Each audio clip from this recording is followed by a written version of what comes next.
Bears down. Bears Hello, down for Gabe. prayers down for Gabe. Welcome everybody to Curse of Strahd and Charmed Persons. Announcements: Sunday, Monday, Tuesday. Charmed Persons is playing tabletop RPGs all 3 of those days in a row. Incredible. Nope. Sunday, Campaign 3.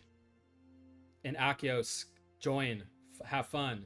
Monday, talk with me. Not a TTRPG. I've lied. It is a chat Yep. show. Eric and I are the hosts. It is a lot of fun. Join. Tuesday, the final session of The Remains, a Woo. TTRPG world in the Walking Dead universe, DM'd by our dear Zach, who, as you can see, is not joining us today for Strahd, but he will be there on Tuesday. So join, see what happens in the final episode. Cool, that's it. Announcements are over. Let's get back to Curse of Strahd. Last time, the party had made their way to the Wizard of Wine's winery in search of Irina and potential reason why the wine shipments had not been coming to the cities in Barovia.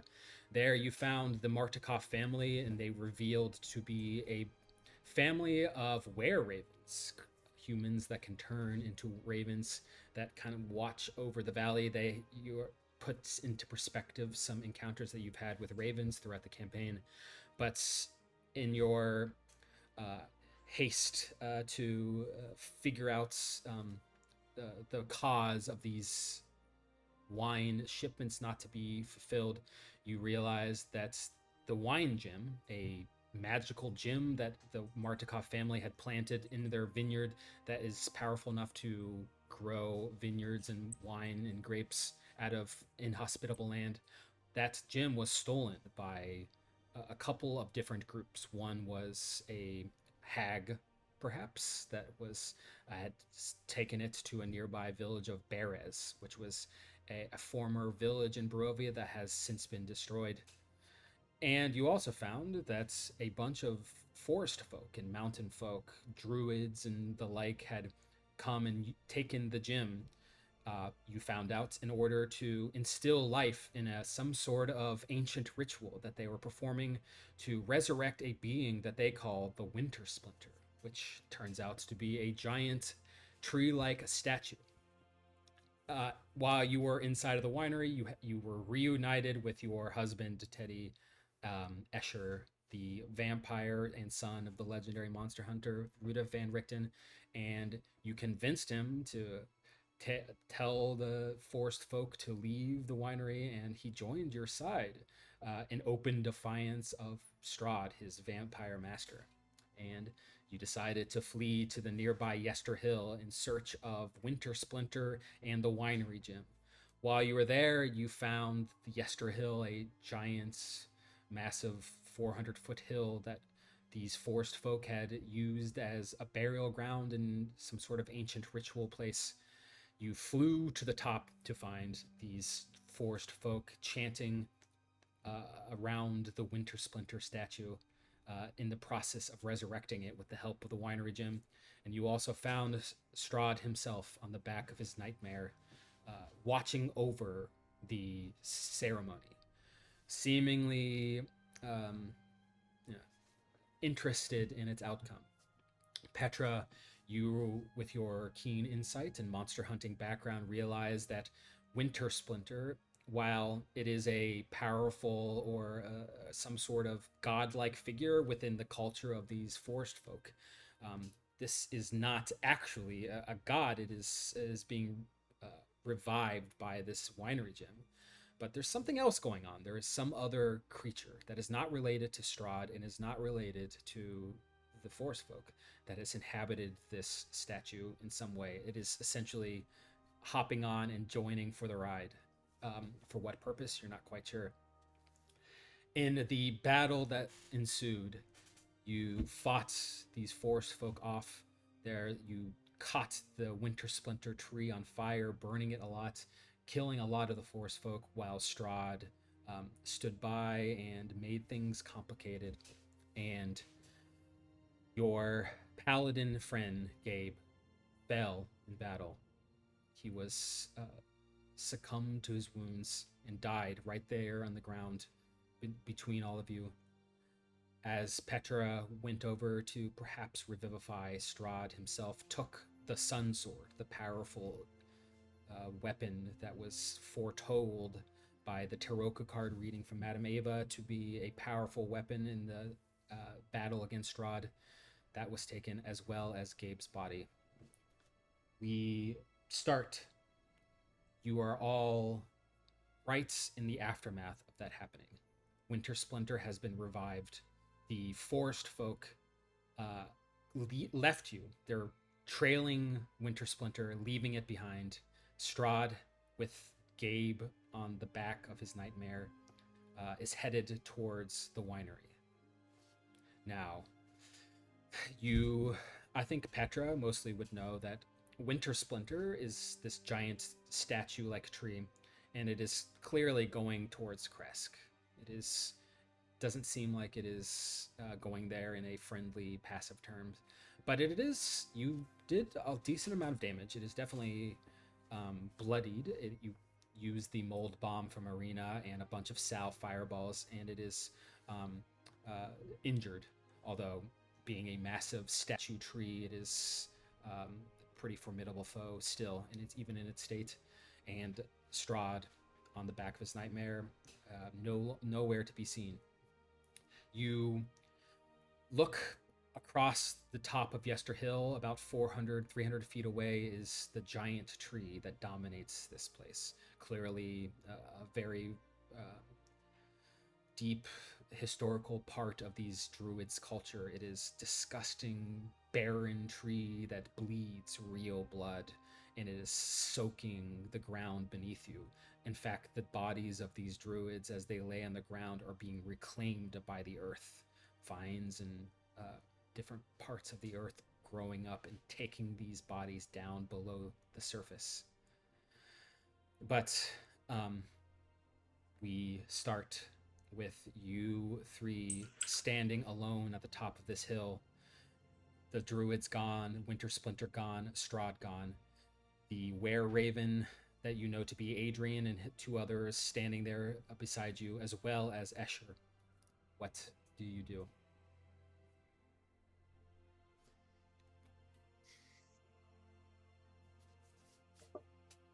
We have to.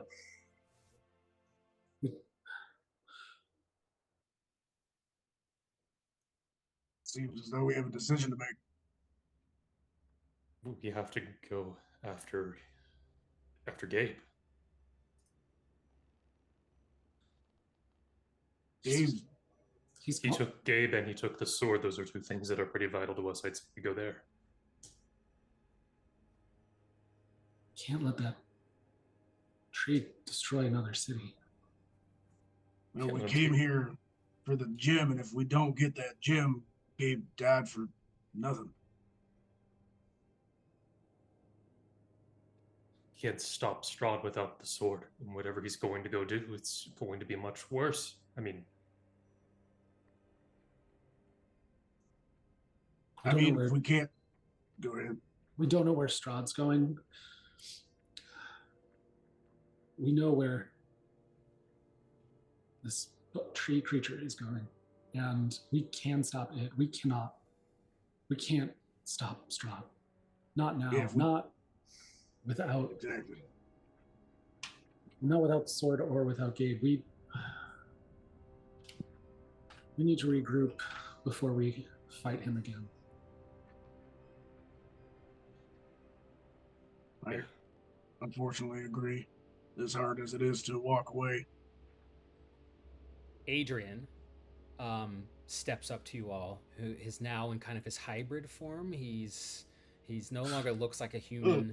He's like got a raven head and beak and is walking on two legs, but he speaks in common to you, and he says, I think the devil's going to the winery. I have to go there. I have to warn my family. I have to do this. If you're joining me, join me now, but we can't delay any further. Is Yeah, Arena no. is Arena at the winery? You left Arena at the winery. Yeah. How many spell slots do I have? I'm going to use one of those spell shots to cast Sending and warn Arena and the family Okay. that Strahd is coming. Okay. What do you? Are you sending a message specifically to Arena? Yeah. Okay. Yeah. Right. What do you say to her? I would say we failed. Strahd is coming. Get out. Get safe. We will find you.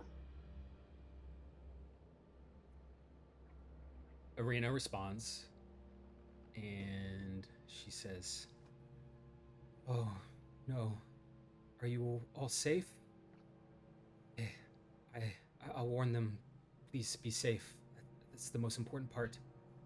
I'll get to safety, hopefully." That's it. Okay. Tell Adrian that I gave them as much warning as we can give them. I told them to get out to hide. We're going after the tree. Yeah, I think so. Yeah. Escher Right. steps up, and he, puts a hand on your shoulder, Teddy. Doesn't say anything though. Just puts a hand on your shoulder. And Adrian says, "Your horses are down at the bottom of the hill. I can help you fly you down there to grab them." He points, and there are two other ravens nearby. And he says, "But we have to act now. I'm not going to wait for you."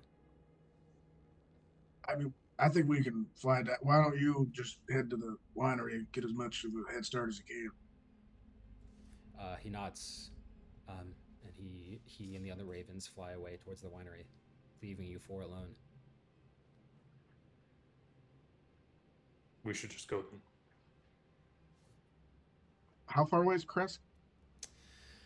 Kresk, it took you handful of hours riding horses from Crest to get to the winery. Yester Hill is a little bit past that, a few hours on horse.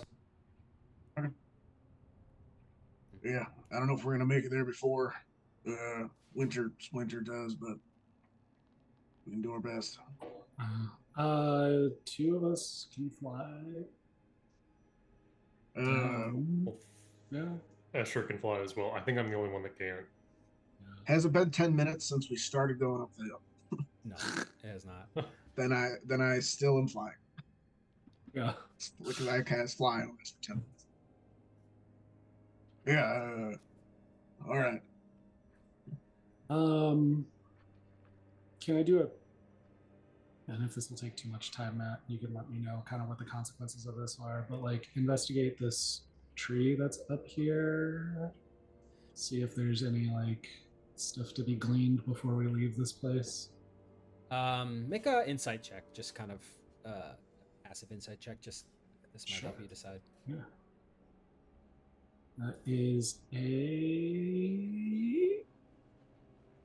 18. Okay, this tree is bad news. It is really not great. It kind of exudes some sort of malevolent presence. Yeah. And it is not on your way off of this top of this Yester Hill. You would have to go out of your way to get up to it. But in fact, you can actually see the one druid folk that held that used to hold the staff that leaked kind of this black oily substance, spongy staff. Oh yeah, because they got grabbed. That's druid was killed in battle and is kind of laying at your feet, and the body is now partially like already decomposed and pulled under the ground. And you get the feeling that this tree is reclaiming this creature in some way. You also the staff just kind of sits there at your feet as well. Just Yeah, I mean, Pretty cool I'll staff. grab the potentially cursed object. okay. You grab the staff. It's very weird because it is made out of wood, but the wood is spongy and sticky, and it's you put your hand on it, and you have to like pull to get off as this kind of tar comes from it. You ever seen anything like that? I was hoping you might have. No, I don't think so. Man, have I? I don't have identified. Make an Arcana check. Yeah. Can I do one also, or? Yes, but both of you can. Great. 13. Ooh, a nat 20 to investigate the sticky stick. Okay. This is called the Golthias staff. And you put it together that Golthias is the tree. That is the tree, and the staff was born from the branches of that tree that is across the way. It is so incredibly cursed to your eye, Petra. But you think it would probably be a bad decision to attune to it. But if you were to attune to it, you would be able to command all of these forest folk, including, you think, Winter Splinter. I mean, I'm already cursed. I think. I don't know. Can two curses like cancel each other out? I mean, it might be our only option, but I don't know. Well, maybe as a last resort. Yeah. How easy would it be for you to get attuned to it? Not cursed. Attuned to it would take an hour. It's the getting out of it that I'm worried about. Right. I don't know. Not my kind of magic. We've already lost one of us today. I don't want to have to lose another one to something runnable.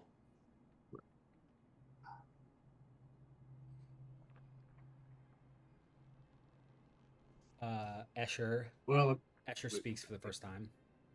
And he says, if I know Strahd, I know that his patience is running thin. I'm scared of what he will do to particularly Tatiana. But I don't want to see this town destroyed, of course, but I'm with you, Teddy, no matter what. Do you know anything about why Strahd said he was here to stop it, right? Initially? I don't know the reasons, but this ritual was not of Strahd's making. In fact, I believe it might have been in defiance of him. But he came here anyway and did nothing to stop it. He's a hard person to pin down. I don't know his reasons. I get the sense that he gets some kind of entertainment out of this chaotic thrashing about that people here do in defiance of him. I will say that the energy that seems to be a part of this, it's not dissimilar to the one that we saw at the Abbey.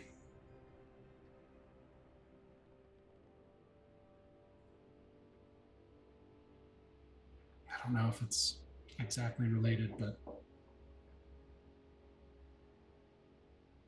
there seems to be deep, powerful energies here that exist outside of Strahd. Yeah, I can feel it.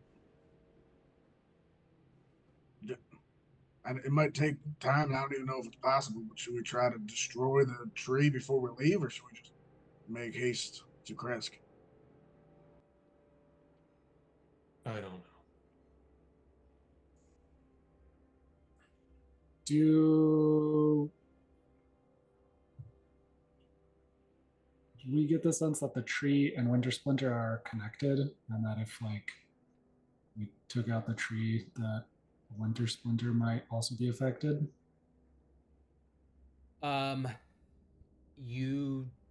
It wouldn't hurt, but you don't think that killing the Golthias tree would just instantly stop Winter Splinter.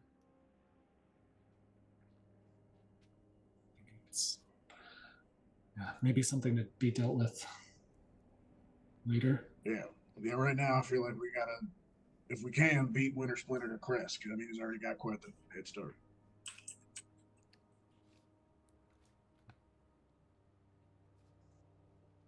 Sure. To Kresk then. Yeah. All right. Yeah. How are we getting down this? Yeah. How are we getting down this? So. Well, I can carry one of you, I guess. Yeah. I mean, two of us can fly. Asher can fly, and I think Yes. Asher can carry his husband down the hill. Asher can turn into a bat. Asher is I'll carry Teddy. Okay.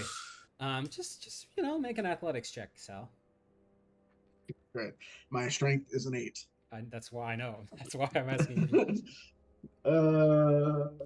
Classic foible of this campaign. 16, so 15 total. Okay, easy enough. Yeah.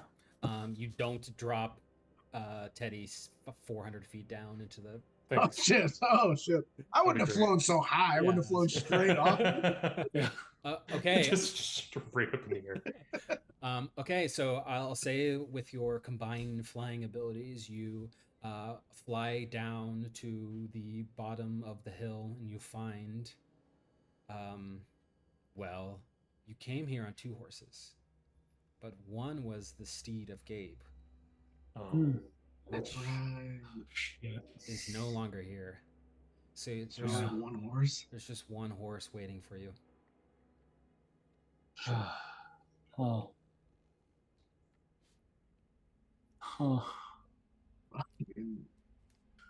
Walk, I guess. I don't know what we can't. We can't all fit on one horse. How long can you be a bat? Escher. Escher flies around. Right on. Piddlewick is here, as well, of course. That's right. Piddlewick is just grabs your hand, Sal, and is kind of looking around, and looks like kind of scared, and just kind of like hides behind you. It'll be all right, Piddlewick. It'll be all right.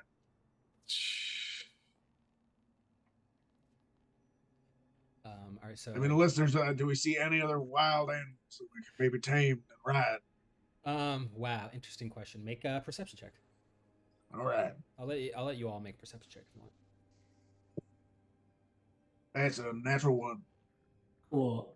My perception check. Cool.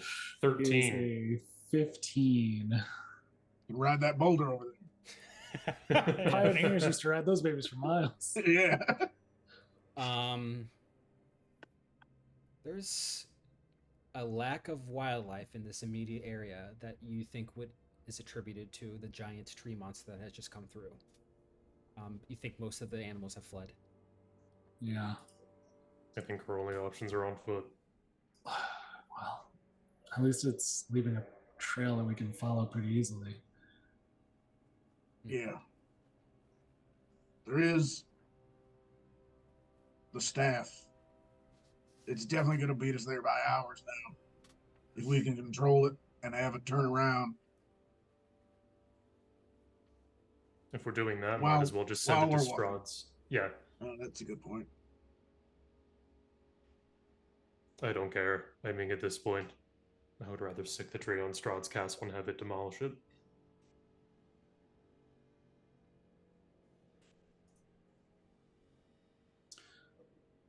Sally, you carry your own curse. I can't let you carry this one too. And I would start the process Well, of yeah, but attuning. if you're cursed, can you uncurse yourself? I'll do it. Uncurse doesn't work in this world anyway. That's I right. think I we forgot. We're playing established. Curse of Strahd. Never mind. The Shit. uncurse of Strahd. Well, yeah, maybe. Fuck it. I don't know. Yeah. I start playing with my sticky stick. Okay, you have attuned to it. Wow, that was so fast. Well, It's very sticky. I assume that you're probably walking in the direction of Kresk, and it'll take like 10 minutes or so to attune to it as you walk. Like you said, it is easy to follow the path of Winter Splinter because it is a 50-foot tall walking tree that is carving its way through the forest. It is literally destroying trees in its wake, which seems a little rude as a tree creature itself. But a wizard should know better. Okay, Petra. Yes. I am going to put this in your journal. Tell me if you can see that.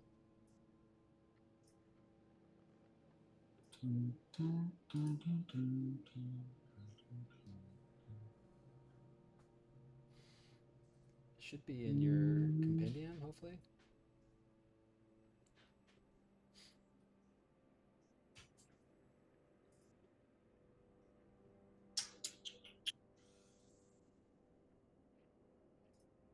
Let's see that.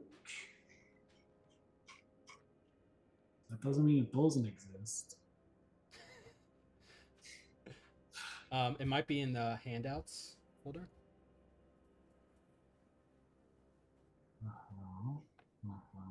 Yeah, well, the picture is.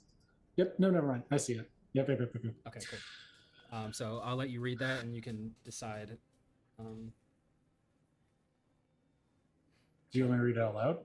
You can if you want. Okay. For the folks playing at home and the people in the group, this is the Golthius staff, made from the branch of the Golthius tree, obviously. The Golthius staff is a spongy black length of wood. Its evil makes beasts visibly uncomfortable while within 30 feet of it. The staff has 10 charges and regains 1d6 plus 4 of its expended charges daily at dusk. When all the charges are expended, the staff crumbles to dust.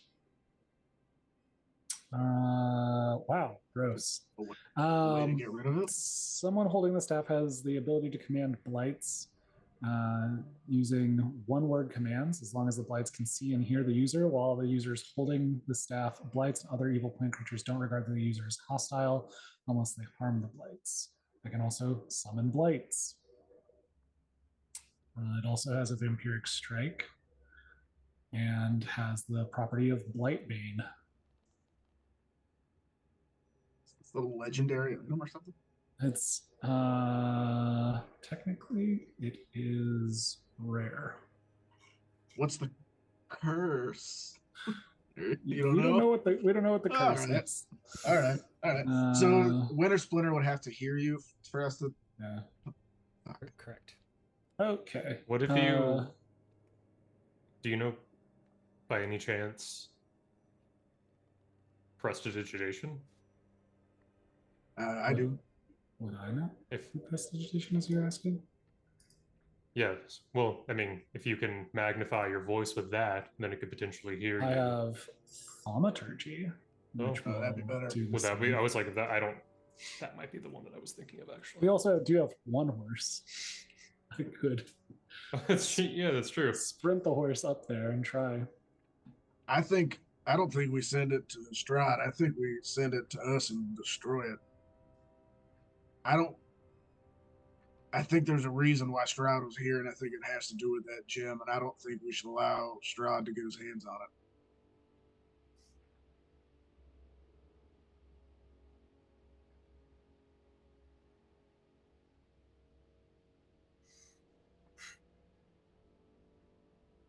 Yeah.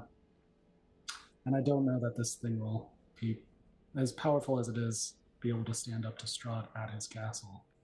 Man, we bloodied it ourselves.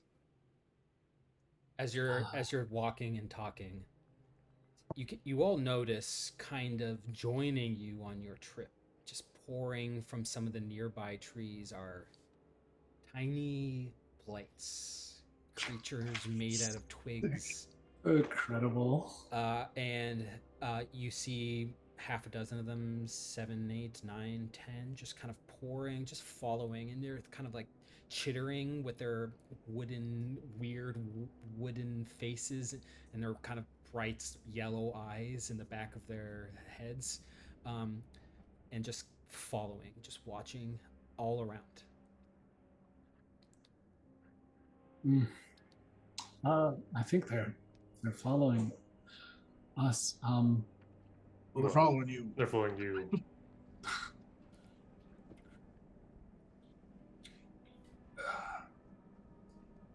I'm gonna try to communicate with them. Goodbye. Like plants have a network of communication ability. I don't. Maybe they can.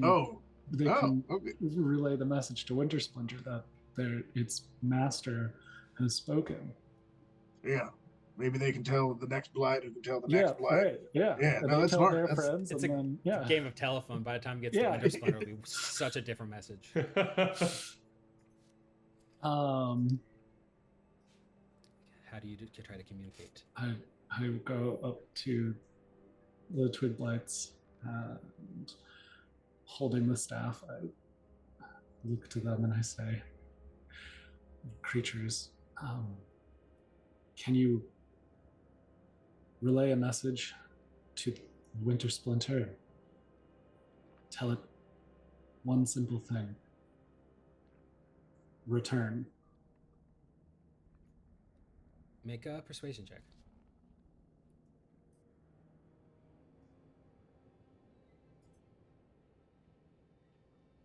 That'll be 12. Yeah, I'll use Chronal Shift because I really want this to work. I'm gonna try to help you re-roll that. Okay.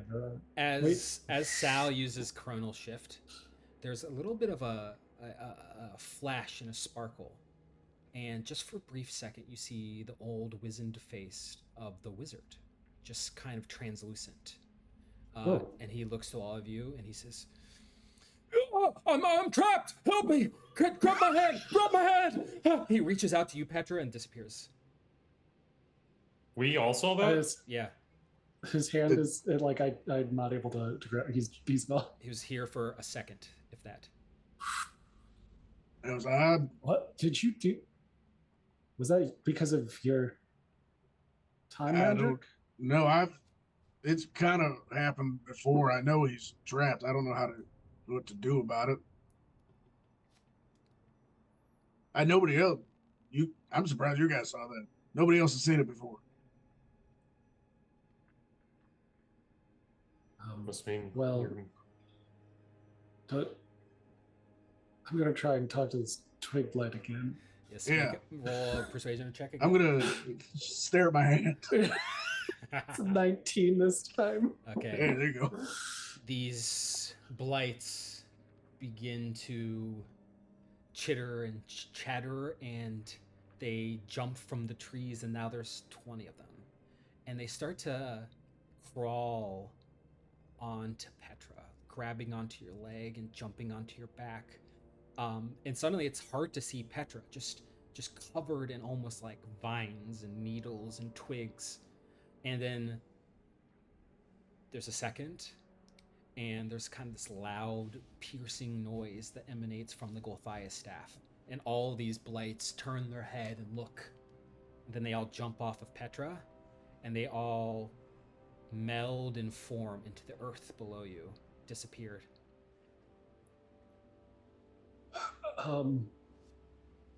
Maybe Did it the work? curse. Okay. Maybe the curse is that really creepy, weird shit happens. I didn't like that at all. Yeah, that was terrifying. Are you okay? You don't feel... I don't know. I mean, it wasn't as bad as a hag shoving her just hung down my throat, but Does Petra any like visually look the same? Yeah. We look fine. okay. Yeah. I don't know if that worked or not. I think we should Yeah. keep heading in that direction.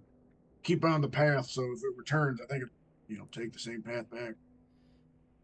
All right, you continue forth through the thick woods. It is, of course, always in Barovia, dusk or dawn is foggy and misty, and it is hard to see, but you know you're going the right direction from the carved out path from the giant winter splinter statue that is making its way through these forests. You walk for an hour, 2 hours, 3 hours. Make perception checks. You can all make perception checks. You can't take short rests while walking. That's not a thing. 27. Somebody carries you. Yeah. 10. Perception check, you said, Matt? Yep.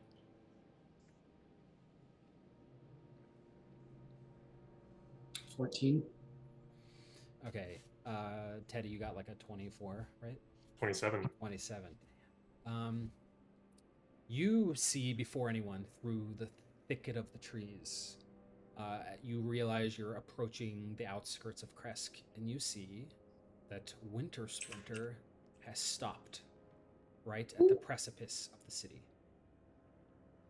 I'll point that out to everyone else. I don't know how I missed that giant fucking tree. Thanks for pointing it out to me. You also notice, Teddy, that these blights are kind of circling around it, and it is kneeling down amongst them. And you can kind of vaguely see the alarm and the chaos that is going on in Kresk, although it seems as though their city, at least in this moment, has been spared. You kind of walk and approach enough that the rest of you can see what Teddy has seen. And it seems as though, at least for now, your persuasion to these blights has persuaded Winter Splinter to stop. And it is now just sitting here, kneeling down, although kneeling down, it is still a good 25 feet tall, but inert, unmoving, the kind of yellowish, greenish glow still emanating from inside of its head that you know to be the winery gym.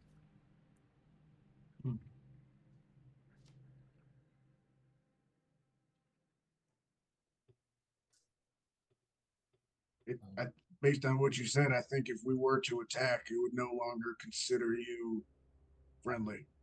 Right. Yeah, I don't know. In terms of options, either that means that we have one good chance at taking it down, Or can you convince him to rip its own gym out? That's what I was thinking. Or maybe even have the Blights attack Winter Splinter. I don't know how powerful that staff is. Someone holding the staff has the ability to command blights 1 challenge rating or lower around them using simple one-word commands. So long as the blights can see and hear the user while holding the staff, blights and other evil plant creatures don't regard the user as hostile unless they harm the blights. The Blights. The blights. Which I don't know that Winter Splinter counts as a blight in this case. And if we could command the blights to attack Winter Splinter.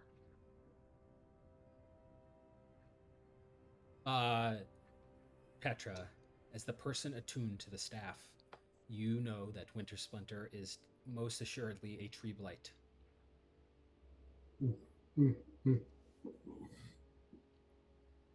How many Blights do we see? It's probably 20. Got any more of those bombs? We had the one, right? I mean, just had one. Really had one. Yeah. What about the can't that spell, Blight, just ruin anything that's actually made of wood? Didn't know you studied arcane things, Teddy. It's I'm pretty very impressive. multifaceted. I'm actually surprised. No, it's good. We all should have hobbies as well. Yeah. Based on my knowledge of the spell, Blatt, you're dead on, Teddy. Thanks. And we might be able to command Winter Splinter to at least leave the city, get further away. Not sure what kind of perception we'll have to the people of Krush if I walk up wielding a staff and command I mean, if we destroy him, though, yeah. we'd be heroes. However it makes us look, we need to protect this city, though.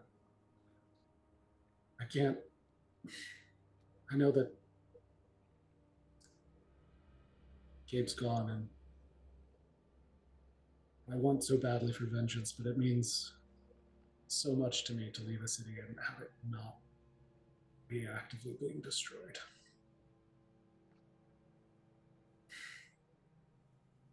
Yeah.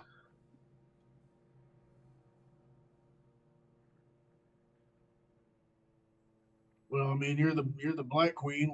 What's our movie? Give it a shot. We try to get to at least go to a place that's a little bit easier to take them down, gather them up, and how big of a thing does Blight do? What's the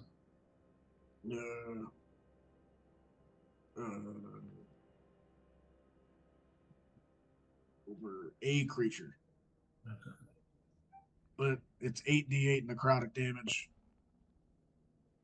Plants make it at disadvantage, and it does max damage to the plants. That's pretty good. So if we do it on Winter Winter Splinter, Splinter, yeah, we can handle Blats. I feel like we can. I'm almost out of fireballs. I got one fireball left in the tank. We need it. Yeah. Does anybody need a top up on health? I'm good. I barely got touched. Okay. Yes. Yes. All right. Let's do that. Take care of that first one. Well, if it's not moving, what if we take a short rest? I know that'd be risky, but if it starts moving, we could just enact the plan. But I could get some spells back if we take a short rest. Let me do an Arcana check, right, Matt? And find out if that'll work. Yeah, make an Arcana check. That's a nat 20. Nice. Can I take a nap? Not in Matt's campaign. Yeah, no one can nap in my campaigns.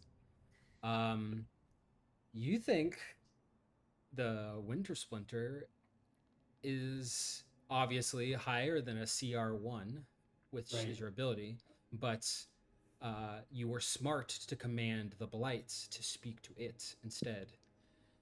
So your grasp over Winter Splinter's actions is kind of it's a little tenuous because you're not commanding it directly, but the Blights are following your every command, and they seemingly have some pull over Winter Splinter enough that it's not moving. Doesn't seem like it's about to start moving.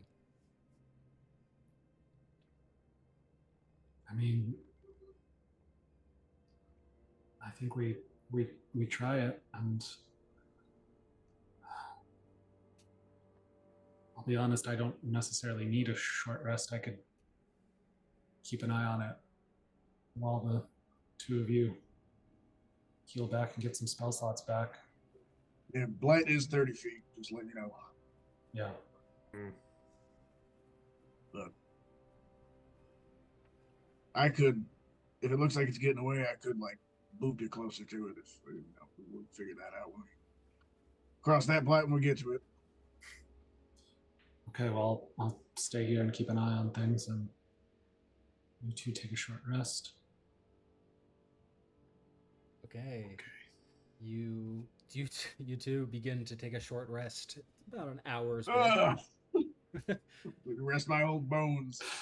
Escher, of course, is there, and he turns into human form. He kind of sits there, and he's quiet. You, Teddy, make an insight check. Esther's never been happy. That's a Finally gave it all 6. away. Escher is obviously distressed and upset, of course, just like everyone else is, but he's not his usual talking self and is just kind of quietly sitting there staring off into space, but you don't know why.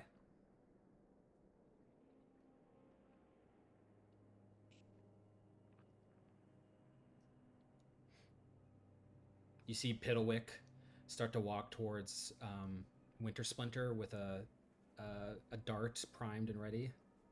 Oh, Piddlewick, Hey. taking a snooze, buddy. Come here, sit down. Turns around and comes back and plops down next to you. We're gonna cast some crazy shit at that. Don't get near there, buddy. Just stay behind me.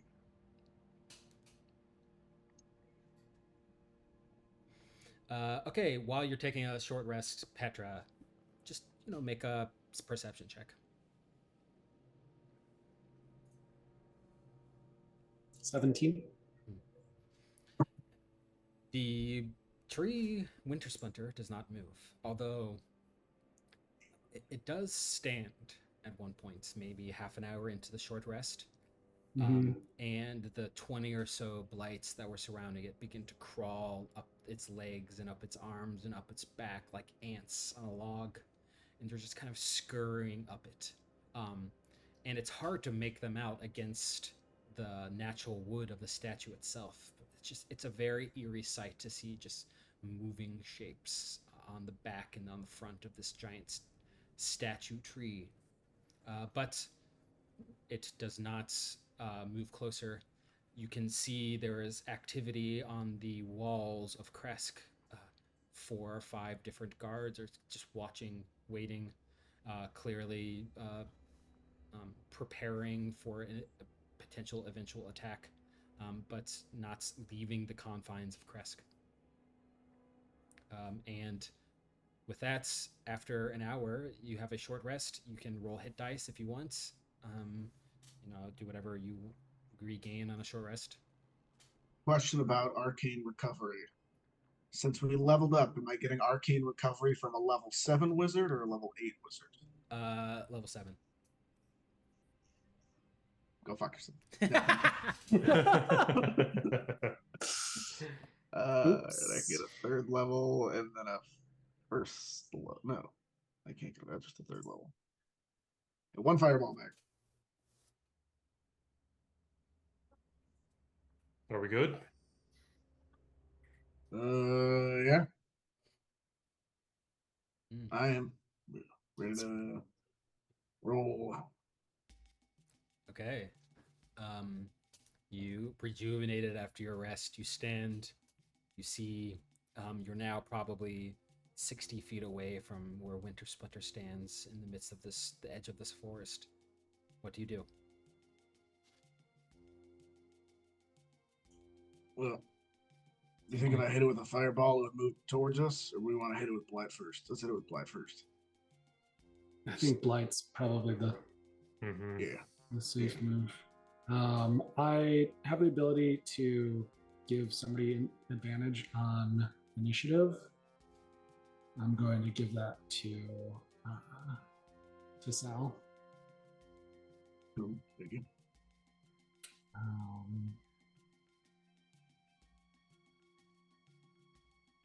Okay. Are you blighting it? Are you coming up to it? What is your initial plan? Get within 30 feet, right? Okay, yeah.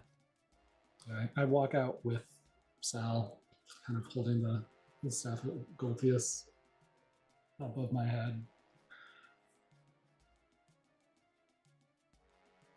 I don't like how Matt's smiling. I'm not smiling. Matt never smiles. He's so stoic. Okay. What do you say or do when you hold the staff above your head, Petra?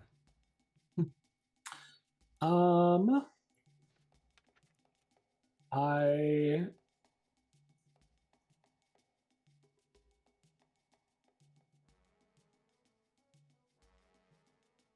come out and hold it up, and I see that like the blights have like climbed up the body, and I want to give a clearing shot to Sal on Winter Splinter, and so I hold it up and I say, "Blights, listen to the command of the person who holds this staff.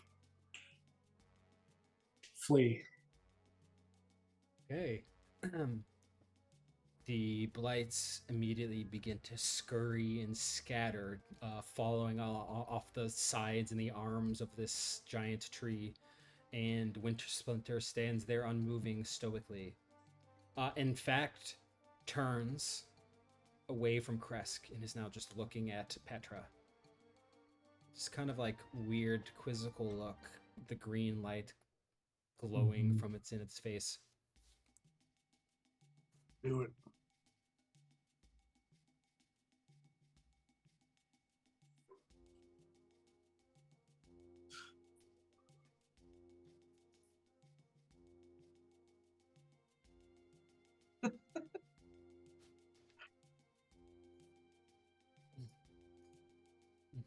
All right, what next?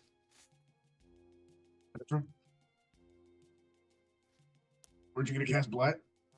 I can't cast Blight. I thought you could cast Blight with the staff. No. I thought that was the whole. That's what the whole plan. thing Oh my was. God. I thought the wizard had the spell Blight. No, I don't have Blight. Oh shit. Oh, No. Hold on. Let me look at this other. Let me look at this addendum to toe. Maybe it's got Blight. Nope. Fuck. That's- Well, fucking. Well, that was our fireball, plan. I guess. That Yep, guy can okay, fireball cool. it. Winter Splinter takes a few steps towards Petra.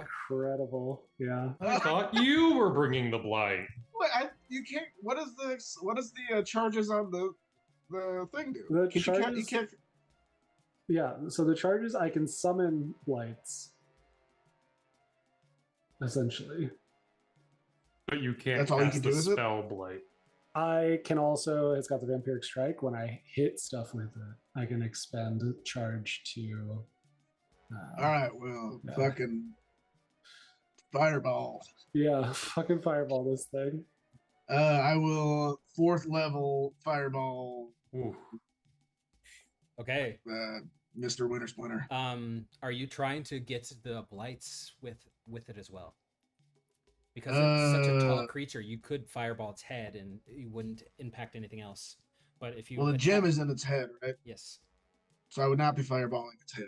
Okay, gotcha. Okay. So if it gets some blights, it gets some blights. Okay. I need you to roll damage, and I'm going to make some saving throws. That's so fucking funny, y'all. We're all just looking at. I imagine that Teddy and Sal are just like looking at Petra, like, "Come on, do it, Dude. This is such a Petra's- weird, like, one of us has to Petra's looking change at moment. Sal. Yeah. Oh man. Shit. It's gonna be 96. 1, 2, 3, 7, 8, 9.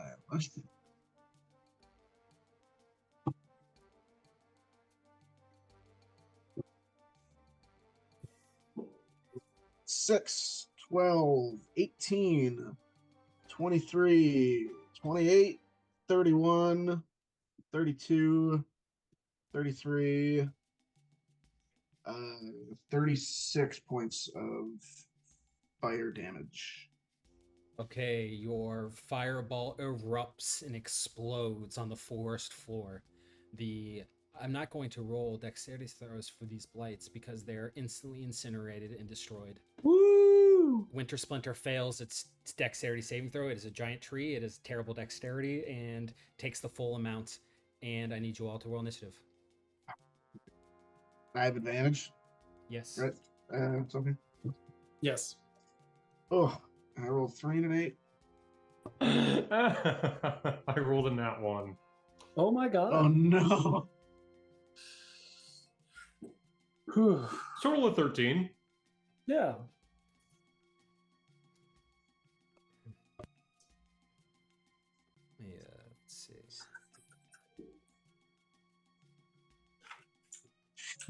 I should have backed up. I did not. I could have been 150 feet away. So you're 30 feet away. Yep. Yep. Oh, that blight misunderstanding was very funny. You both were looking at each other like, aren't you going to cast it? Okay, Teddy, what'd you get? Just a 1? 13. Petra, what'd you get? On I got a 15. Okay, now, first up is the tree blight. I like when we're just on the map. The tree blight is not commanded by your Gorthias staff, and was pretty badly injured by the fireball, and in fact is now its arms and legs are just infernos of fire. It is actively burning and actively on fire. But it is going to make a grasping root attack against Petra. Yeah, of course it will. 11 to hit. That's a miss. Wow. And then it's going to do one against Sal, casting Fireball. 27 to hit. Miss. No, that's... Okay. Wicked, thorny vines protrude from the ground below you, not even from Wintersplinter, at least at first, and wrap around you, and these vines pull from the ground, and you are dragged 30 feet and are now right up against its stomach. That's not where a wizard wants to be. Did it do any damage? It is about to. Tried to bite you. You're fine. Oh. 13 to hit. Shield. Wow. It misses. It pulls you up to its wooden maw full of these crazy, sharp, jagged vines and thorns and needles. And as it opens its mouth, the sinew is almost alive inside, and you can see buried in there is the gem, just kind of buried like in the back of its throat, behind like a wall of thorns, and it tries to bite you, but it cannot. And then it is going to attack Teddy. Cool. Natural 1. Wow. Wow. Okay, it misses. It fails. It is Petra's turn. Okay. I am going to run up to it,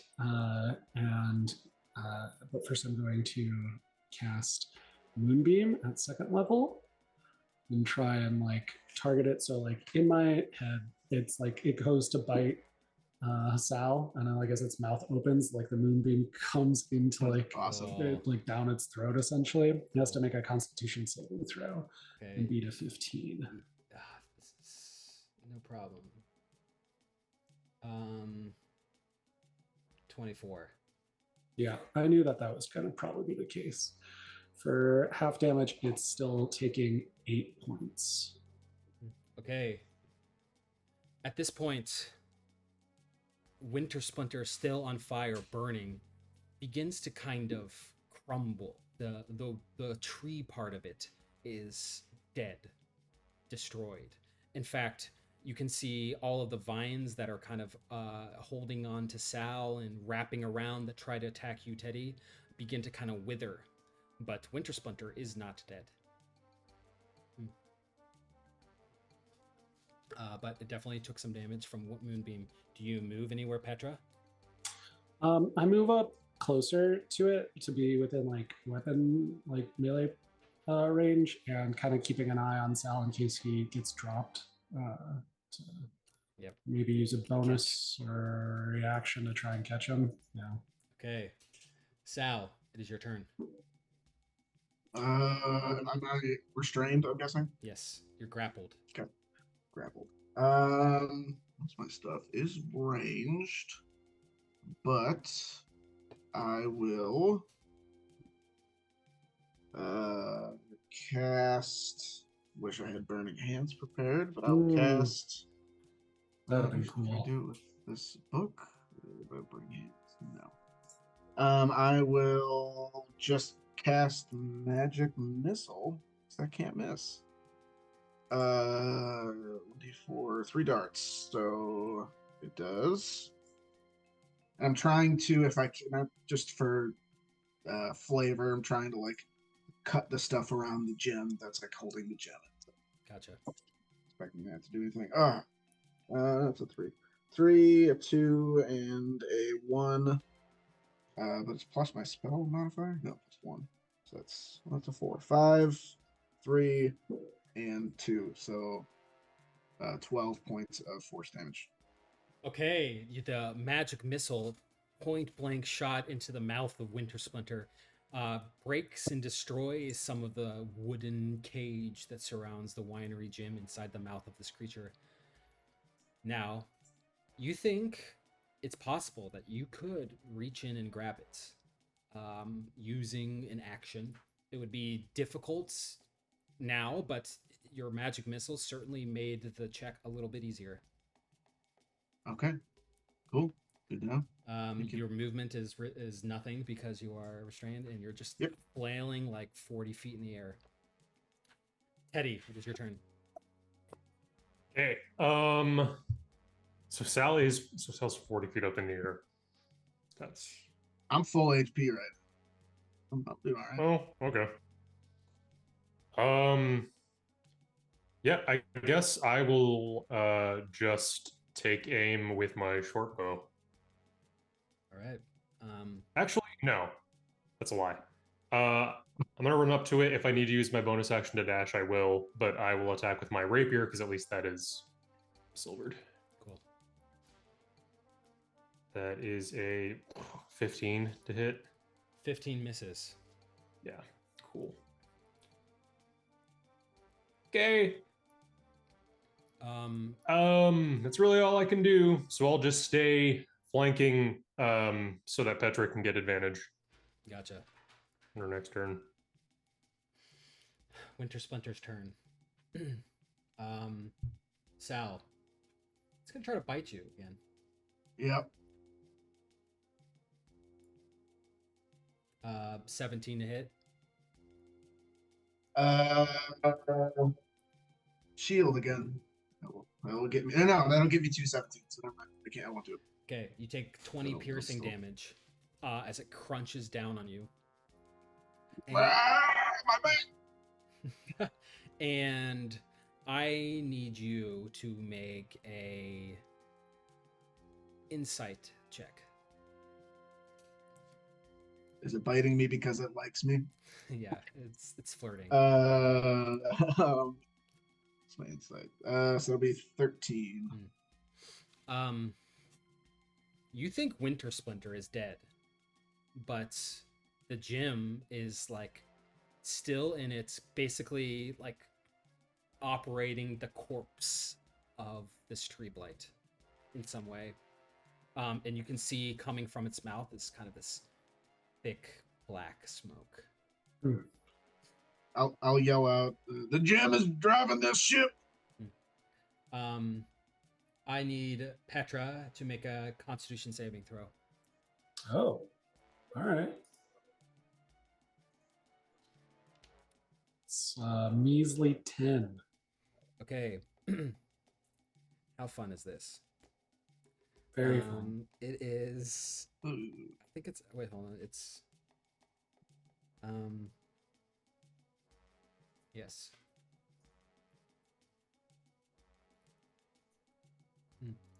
Petra, you take 38 points of necrotic damage. Excuse me? Okay. Can you make? I'll let you make an insight check as well. Yeah. Okay. The necrotic energy is attacking me because it likes me. Yeah, it's flirting with you. It's a 19. The winter, kind of basically what's happening here. Winter Splinter is dead, and this creature that you sensed before that was hitching a ride is still here, and it is using the corpse. And What's attacked you was not Winter Splinter, but it was the staff. Oh. Reacting to something that this creature inside of Winter Splinter did. Okay. That's not good. It is going to make a flailing limb attack against you, Richard. Teddy, sorry. Fine. That's a natural 20. Yeah, that hits. You take 24 points of bludgeoning damage. Okay. Okay. And it is Petra's turn. Good thing we had that short rest.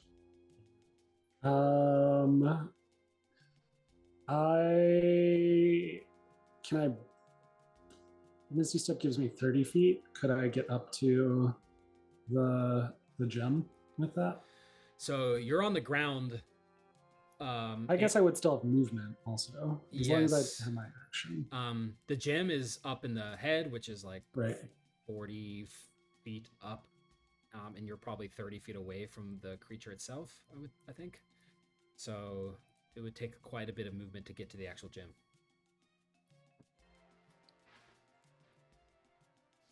Well, I'm gonna get as close as I can. Okay, you can use all of your movement to get right up to it's like right where Teddy is at the base of the creature. Yeah. Yeah, I'm gonna get up to where it's at, and then I'm going to look up and Misty Step as high up it as I can get. Yeah. Okay. And then I would say, yeah, go ahead. You think you could probably Misty Step to its like shoulder, maybe like sit on his shoulder. Okay, sure. You're now. You're now. Excuse me. Do what? Hold on. What's happening? Its shoulder. You find like a little like nook Wow. that you can like sit on. It's precarious and it clearly does not want you to be there, but you are at least in this moment stationary on top of Winter Splinter. Or not. You're still 10 feet below where the gem is. Yeah.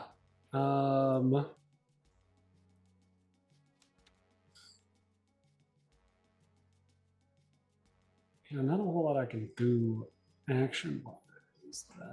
If I Misty Stepped.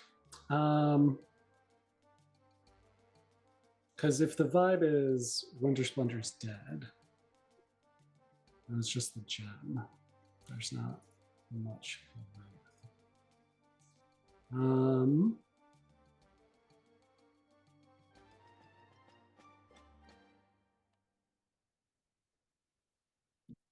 I guess you still have an action, right?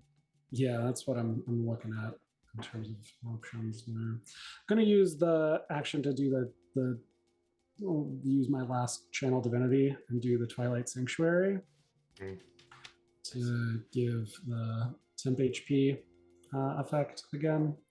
And then that'll end my turn. So I will roll for that for myself. Okay. Giving myself 9 temp HP. Okay. Winter Splinter, quote unquote, is going to use a legendary action. I need Sal to make a Constitution saving throw. Easy. It's gonna be fine. It's gonna be fine. Pretty good. 19. Okay. No, 20. Dirty 20. The vine that has grappled you begins to sprout these kind of black, thick thorns that pierce your skin. You take not that much. Oh. You take 14 points of necrotic damage. You're fine. And your max HP is reduced by that much. Oh. And it is your turn. That I failed the saving throw with a dirty 20? Oh, sorry. My bad. I forgot. You take 7 and your max hit points do not get reduced. Okay. Oh my God. I was like, we're fucked, guys. I thought 14 was half damage. Yeah. Okay. And it is your turn. That's not too bad. Okay. I will. You said I can reach the gem from where I'm at? Yes. If you want to grab it, it would take an action. And I'm going in. I'll look at Petra. You need to make a dexterity saving throw. This is currently a DC 18. Ooh, okay. I got Okay. plus 2 to It this. was a DC 20, but your magic missile is You're reduced. so strong. You're so strong. That's true. It was there, and then it wasn't. It's a 13. Just slowly rolled away from it. All right, as you reach in, you're trying to like pull away part of the bark in the wood, and you can. There's a moment where you touch the gem, but it's lodged deep inside. And for your effort to try to reclaim it, the Winter Splinter gets a free bite attack on you. Sick. Thank you. Yeah, no problem. You take 17 points of piercing damage. Oh. Does it roll? It doesn't roll to attack. Nope. It just bites me. Great. You're inside of its mouth, reaching for the gem. You're right. I mean, it makes sense. Yeah. Okay, that's your action, Sal. Boy. Mhm. What kind of damage was that? There's piercing. Piercing. Bonus action. Really? You know what? I will use that thing that Irina gave me and give Petra Bardic Inspiration. Cool, nice. Hey. Which I think, I don't remember if it was a D8 or D6. I did not write that down. Let me check for you.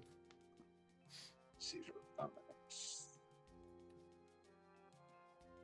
Arena's inspiring flutes, ornately carved eagle figurine with tiny holes and a mouthpiece that acts like a flute. D8. So I get bit, and then and then I pull out a little flute, play a little song. Yeah. Perfect. Okay. But different things trigger art.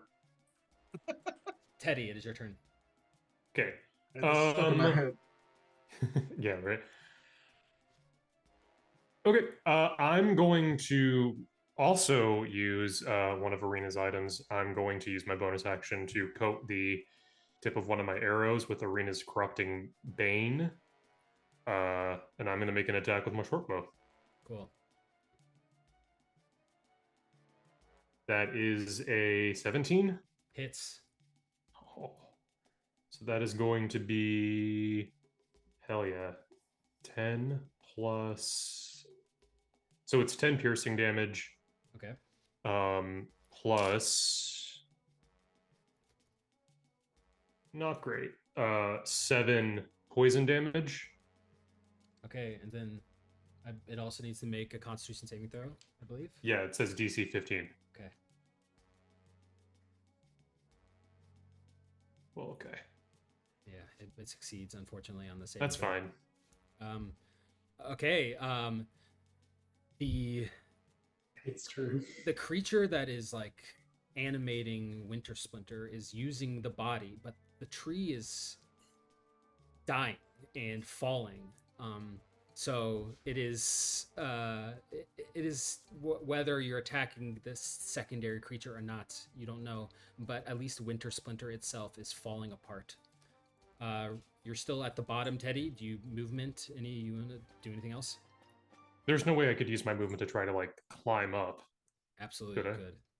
Okay, then yeah, I'll try and do that. Cool. Make a acrobatics check.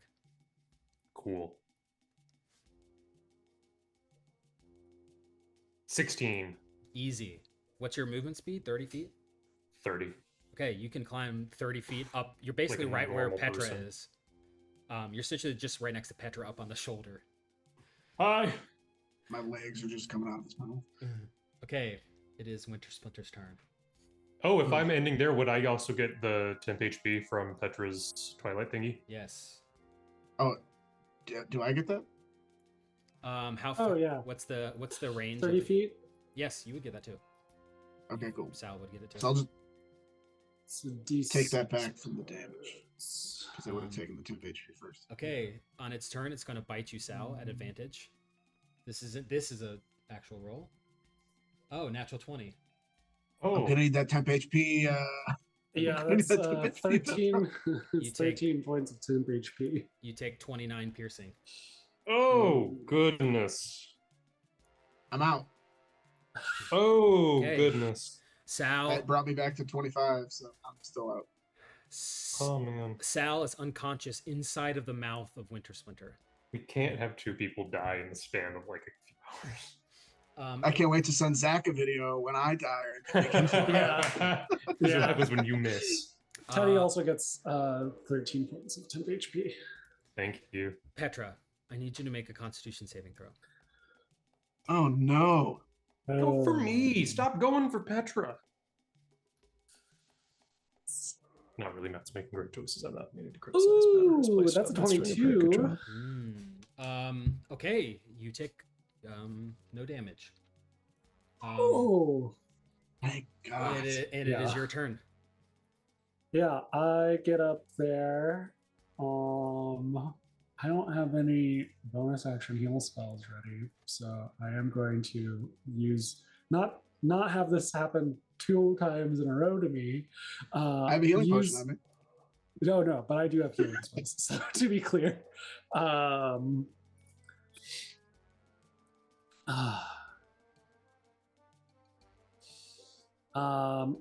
going to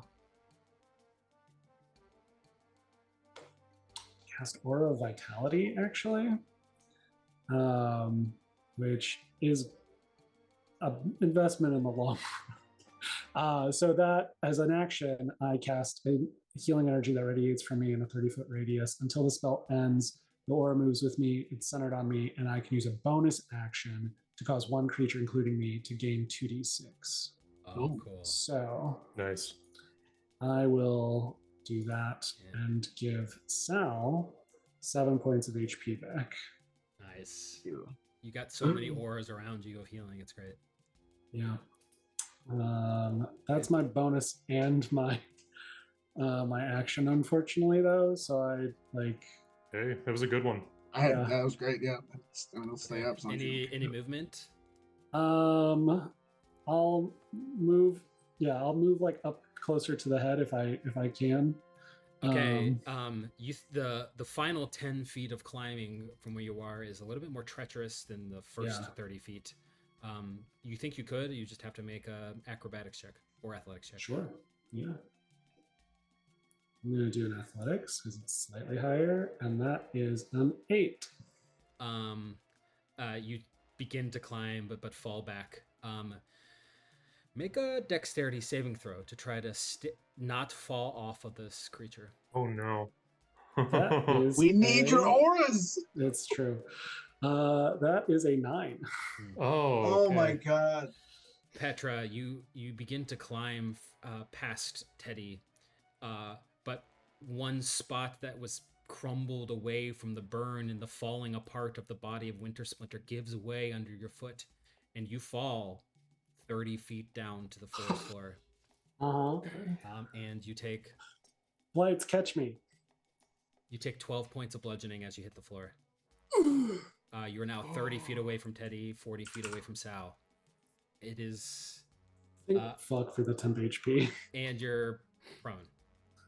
Yeah. And it is Sal's turn. Well, you got your health already. Yeah, you got me the 7, but now I don't get the temp, right?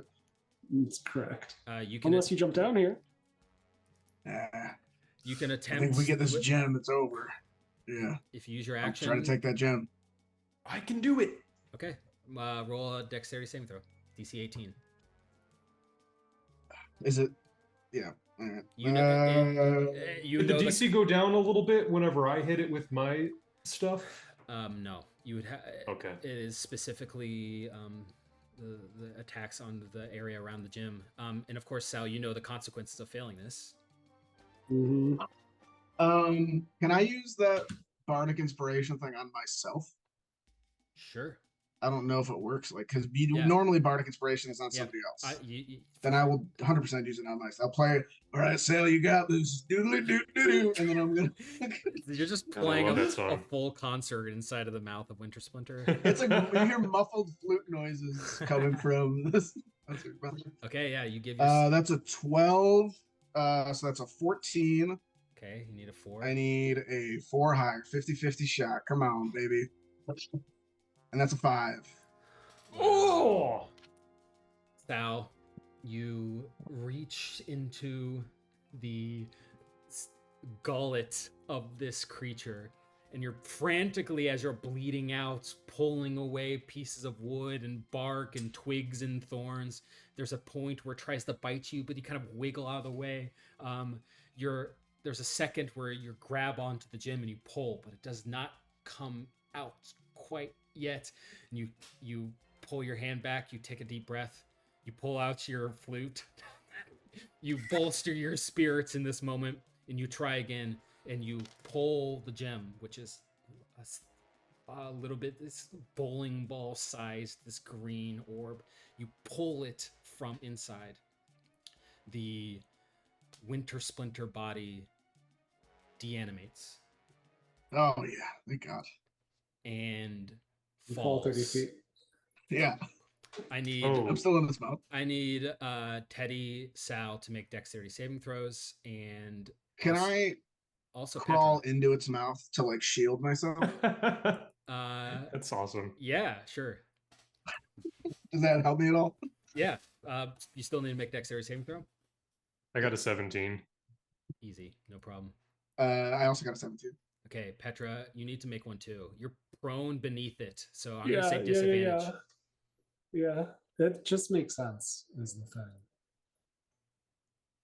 Okay. You still have that bardic Okay. inspiration. It's true, and I didn't use it last time. I forgot about it till right Yeah. So that the lower of the two numbers is a 6. I'm going to use the bardic inspiration, which is a D8. Yeah, D8. Let's roll high, baby. Oh, I got an 8. Okay, so that is 15. Okay, you 13. 13. 13. Yeah, okay, well, Because I can do math. That does change it a little bit. Petra, you're flattened for just 9 points of bludgeoning damage. Mm-hmm. Sal, your decision to hide in the mouth was a fruitful one, and Teddy, your dexterous nature is no problem. And there's a massive boom, and the dust and the leaves of the forest floor pick up as Winter Splinter is no more. The billowing smoke that you had once seen from inside of the mouth, Sal, freely flows from out of every single pore or crack or hole inside of Winter Splinter's body.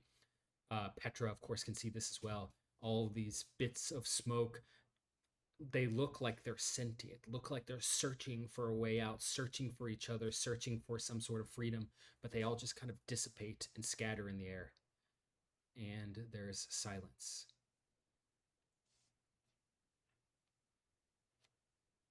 We did it.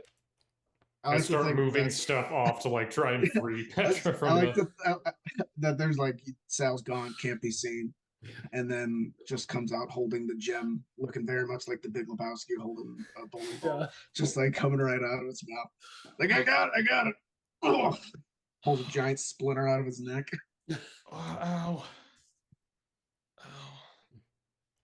Oh, Jesus. That was awful. Where's Escher? Make a perception check. You don't see Escher right around you, but 18. Escher was with you on the way to Winter Splinter, but while you were taking the short rest, left.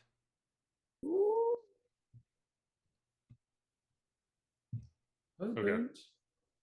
What about Piddlewick? Piddlewick's here. All right, Piddlewick did not join you on. Yeah. Piddlewick like walks up to Winter Splinter, and you see pulls out like a bomb from inside of it and is about to like explode it again. We got it. It's dead. He's dead. He's dead. Nods, puts the bomb back. Great job, though. Takes out the fuse. Yeah. Here you are now with the winery gym in hand, kind of at the outside of, probably 100 feet from the front gates of Kresk.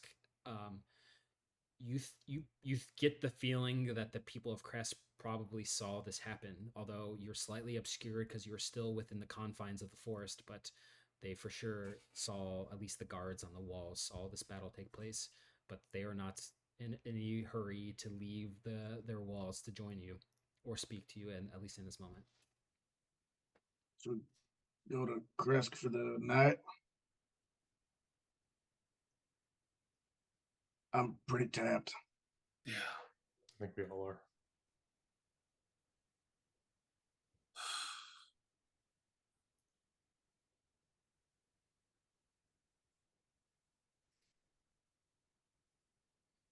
Guess we just start walking up All the. right. You Just Yeah. like Oh, aura vitality, just like okay, yeah. healing Good. us, like because it lasts for a full minute. okay?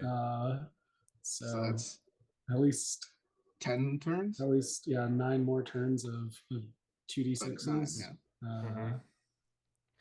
All right. So you, as you're being aura'd by Petra, you walk up to the gates and you see standing And the on the gem wall. I put in my bag. I didn't throw in. You see Sandrine, the guard, looks to you all in disbelief, and he says, "You were the ones that destroyed it. I was so afraid it was going to destroy the city. We had most people evacuate to the back part of the city. Do you need shelter? Please come in." Yes. Opens the gate for you. And you file inside the hopefully safe confines of the village of Kresk.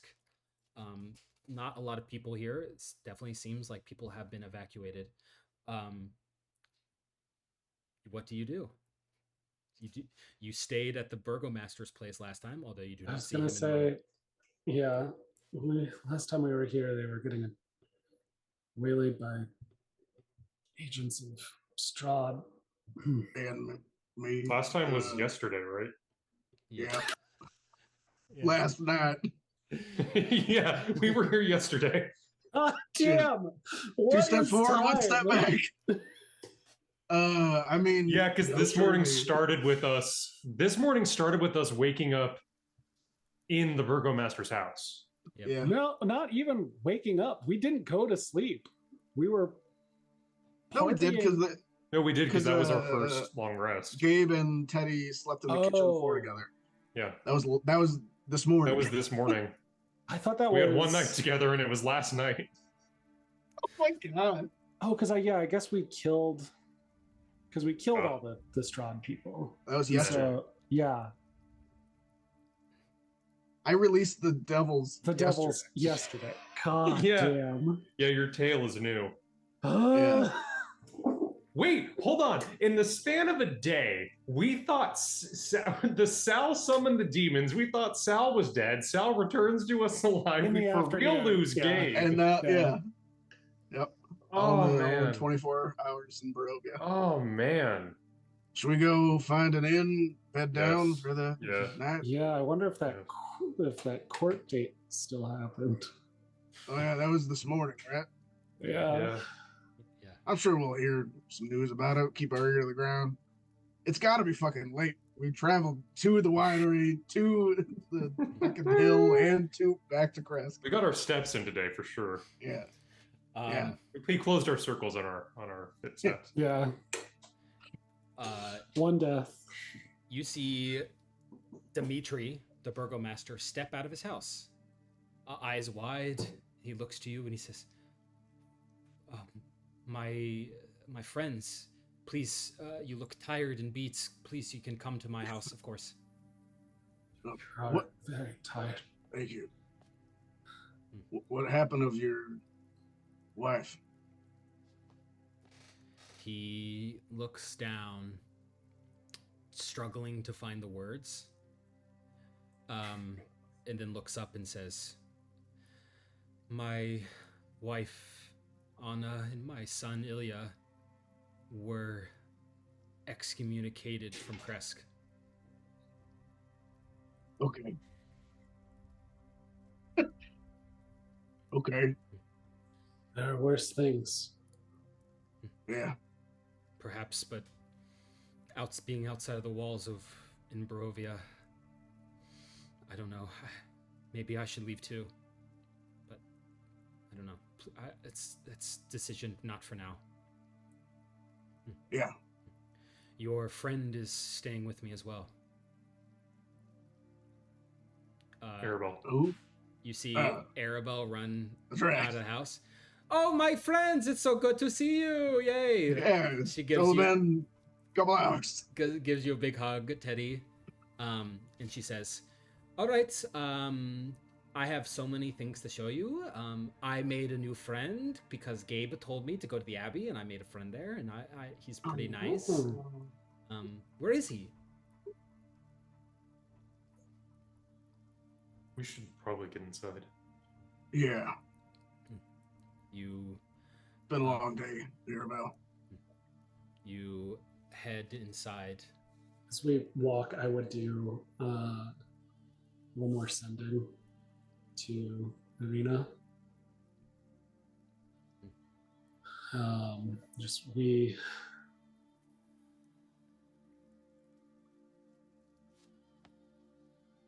chased creature to crash, recovered gem. We are safe for now.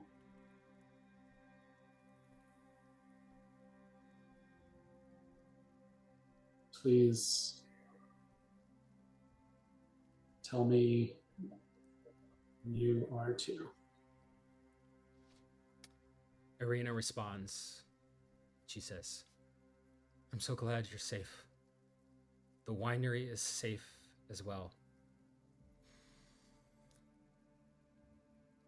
Do not fret about my decision. I did it because I don't want people hurt on my behalf. Yeah. You and your party have meant the world to me. I sent Adrian with a letter.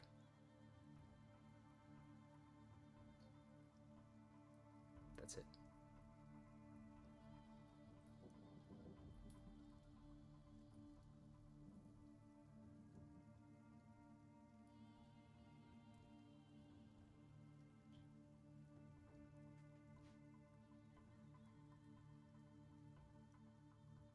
I'd wait to share that. You are all kind of seated around the familiar dinner table of the burgomaster's house. Arabelle there.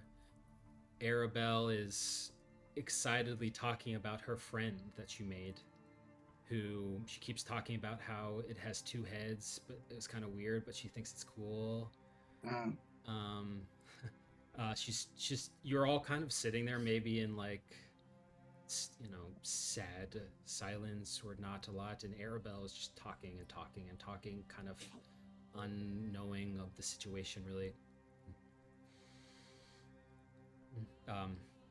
And she says, "All right, I can sense that something is wrong, and Gabe is not here. Is that mean there's bad news?" Yes. It's been a lot of bad news with my uncle as well, and but it's hard not to feel alone in this world, but I'm glad that I have you guys. Yeah, me too. Yeah. Gotta count your blessings while you can. She nods. She says, "Next time you should take me. Just because I'm a little girl doesn't mean I'm not going to be helpful, and maybe I could have prevented whatever happened. I'm just saying." You're absolutely right. You're a brave little sunbeam, you know that? Tousle her hair. She smiles. The door knocks. Dimitri walks, answers it, and you see Adrian there. Adrian Martikov, who looks a little disheveled. He's not naked like you normally see him after post Raven form, but kind of wearing like some pretty modest clothes, and he steps in and nods to Dimitri. He sits down at the table to you all. And he says, "My family is safe, and you have saved Kresk. I'm sorry about your friend, but this is good news. Many, many people could have been harmed today, and your bravery is something that I and my family will never forget."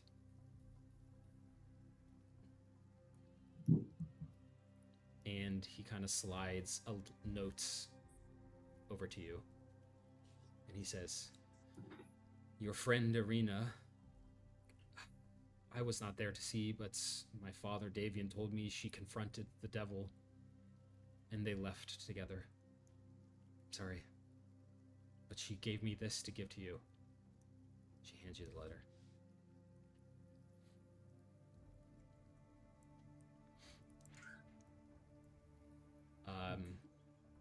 I am going to share this with you. I'm just going to read it. I'm going to read what Irina says to you. In this letter, it says, "Do not fear for me. I have made this decision of my own volition.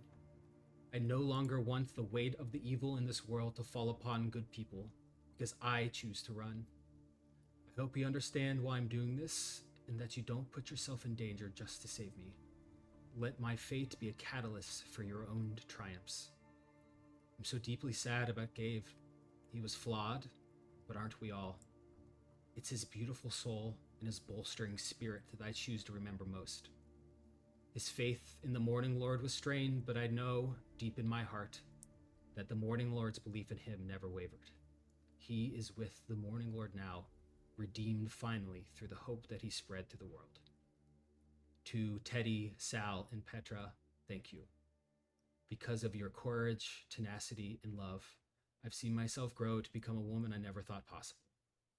Please take care of Arabelle, Piddlewick, Linguini, and the rest of her angelic cohort. Do not let this horrid place break you down. Facing our fears, even in the shadow of a friend's passing, reminds us that courage is not the absence of fear, but the victory over it. Through our perseverance, we honor Gabe's memory and accomplish greatness. There was no sun in Barovia until you came. Shine on and bring light to the people of these lands."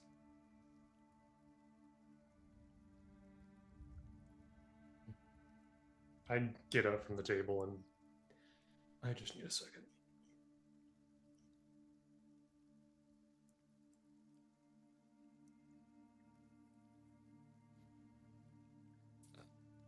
Thank you for bringing this letter. Yeah. She's not gone. And if we do what we're planning on doing, we'll save her. Dimitri kind of sets up some sleeping bags and cots in the room and leaves you to your business. Goes upstairs. Adrian looks to you and he says, "I will worry about the winery gym tomorrow, but for now, I think it's best that we sleep." Yeah. I don't think I've ever been so tired. And in this moment of reflection and sadness, thinking about your adventures with Gabe, his actions, his paladin stoicness, his bravery, his friendship, his love, you, at least in this moment, are safe in Kresk. And that is where we're going to end tonight's session. Laugh a minute. Oh, total laugh riot. It's like a Neil Simon play up in here. Hopefully we will have Zach back next session. We'll understand perhaps the consequences of what has happened, but for now, I think that's a good place to stop. Thank you all for playing. That was fun. The best players, of course.